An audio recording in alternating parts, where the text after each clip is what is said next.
Kwe, Candice Saint Aubin, Indigenous. Hello, my name is Candice Saint Aubin.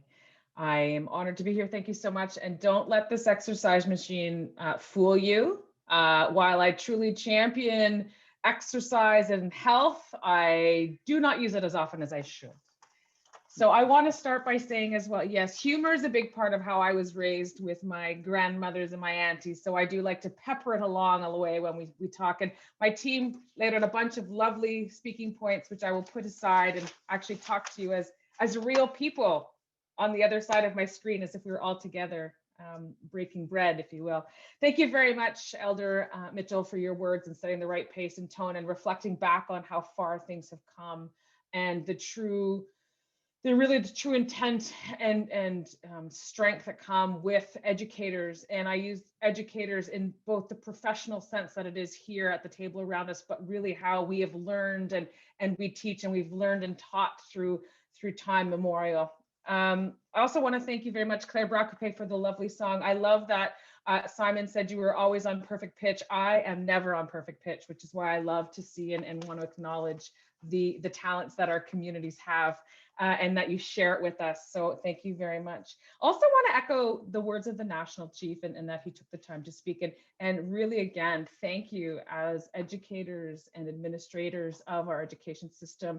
Really, you are, in my mind, frontline workers as well. You know, you are working in extremely challenging times and sometimes challenging times outside of a pandemic. So thank you very much for really supporting our youth and our young and our communities. And that, you know, without people like yourself there, I think that we would still be struggling for stability, and school and teachers have always given some stability in times when there was chaos around us. So I am an educator. I worked with Aboriginal Head Start, urban and northern. I worked with young, and I also worked in kindergarten. And I see the value that you have every day on the lives that you touch.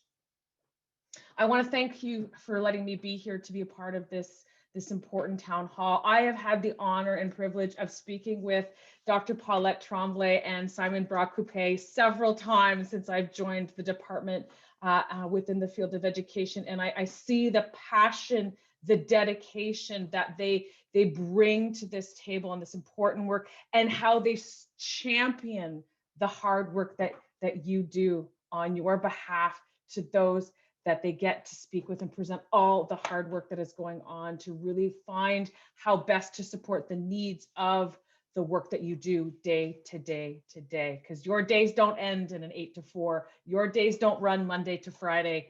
You know, it's all hours and it's every day. So I want to thank you, Dr. Tremblay and Simon Bracoupe, for the hard work that you do as well for the people that you serve. The pandemic has created a situation unlike any other. We've heard it time and time again. It is unprecedented. But if anything, I have learned in my time working and supporting and working with First Nations communities directly, both my community and others, is that the pandemic is not a place that stops First Nations people. We have time and time again moved beyond resilience, beyond times of chaos and unknown. This is not new to us. We figure it out. We find solutions. We do not wait. We are proactive in supporting and in coming together to build strength. So I love being a part of the safe school reopening and figuring out challenges on the ground and how to make that happen. So my deputy spoke of the supports and acknowledging the work that we did when under the pandemic, and we opened up schools into an unknown.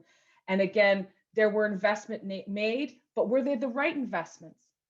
Where were the gaps in those investments? How can we do more and do better? Because we can always do better, and we always should be doing better. And this is what I'm looking forward to hearing today.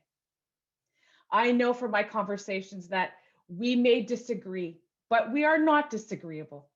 We will find it together. And this is where these types of conversations are vital to ensuring that we can get supports where they are needed the most, which is really helping support children and youth achieve.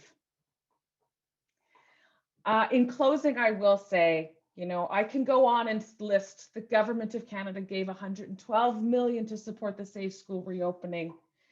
65 million in providing funding support to First Nations secondary students, and 24 million to provide immediate support to institutions, post-secondary institutions. But that's not what it's about.